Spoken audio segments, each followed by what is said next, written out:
السلام عليكم ورحمة الله وبركاته. ازيكم يا حبايبي؟ عاملين ايه؟ يا رب تكونوا بخير وبأحسن حال. تعالوا بينا نسمي الله ونصلي على الرسول نشوف هنعمل ايه. دي بيضة بدرجة حرارة المطبخ، تكوني مطلعة من التلاجة قبلها بربع ساعة ولا حاجة عشان تبقاش ساقعة، وتلات ارباع كوباية سكر، وهنضرب المكونات دي في بعضها حلو كده، وعليهم نص كوباية زيت، وقلبي حلو عشان السكر يدوب. معانا كوبايتين دقيق، ومعلقة كبيرة كيك شيف او بودرة. طبعا حاطين فانيليا، ذرة ملح، على المكونات اللي انتوا شايفينها دي كلها. قلبي حلو وبقى معانا الخليط حلو زي خليط الكيك بالظبط اهو. شايفين يا حبايبي؟ معانا صينية بطناها ورق زبدة، وهنرش عليها شوية زيت بطنها بيهم حلو كده. هنعمل على الحرف برضو ورق زبدة، والخليط بتاعنا بقى هكومه حلو اهوت كده زي الكيك بالظبط. نزلناه في الصينية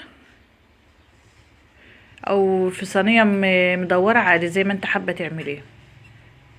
حشنا معلقة من الخليط دي، وهنحط عليها معلقتين كاكاو. هي المفروض معلقة كاكاو خام لو عندك، انما اللي عندي حاليا العادي المتوفر اللي عندك ممكن تعملي بيه. هتقلبي المكونات دي حلو بمعلقة لبن دافي، وهنعملها في كيس حلواني او كيس تلاجة عندك الموجود، وهنعمل فيها خطوط كده. تعملي احلى 12 قطعة نايتي لولادك هيفرحوا بيهم. حطهم في اللانش بوكس او هم قاعدين في السهر. خططيها كده بعصاية شيش طاووق او خل عندك اي حاجة. لا اله الا الله سيدنا محمد رسول الله. تحطيها في الفرن تحت الشواية على عرصة درجة حرارة 180 زي ما انتوا شايفين يا حبيبي كده. خدت لون حلو، وهتقسميها نصين، وهتعملي النص اللي تحت مربى، تحشيها مربى، اي نوع مربى متوفر عندك. لا اله الا الله. تنسوش لو عجبكم الفيديو تشتركوا في القناة، هي احلى اخوات واحلى عيلة. ربنا يجبر خواطركم جبرا يتعجب به اهل السماوات والارض. ما شاء الله ولا حول ولا قوة الا بالله. زي ما انتم شايفين يا حبيبي كده عملنا الطبقة ديت مربى، هنشيل التانية هنحطها عليه. تاكلي احلى نايت، احسن من بتاع الدكاكين، وحجم عائلي مش صغير. لا اله الا الله. نايتي ده ولا مش نايتي تفرحي بيه ولادك. ما تقفوش عند كلمة دكاكين دي قوي، يعني من السوبر ماركت، معلش بقى.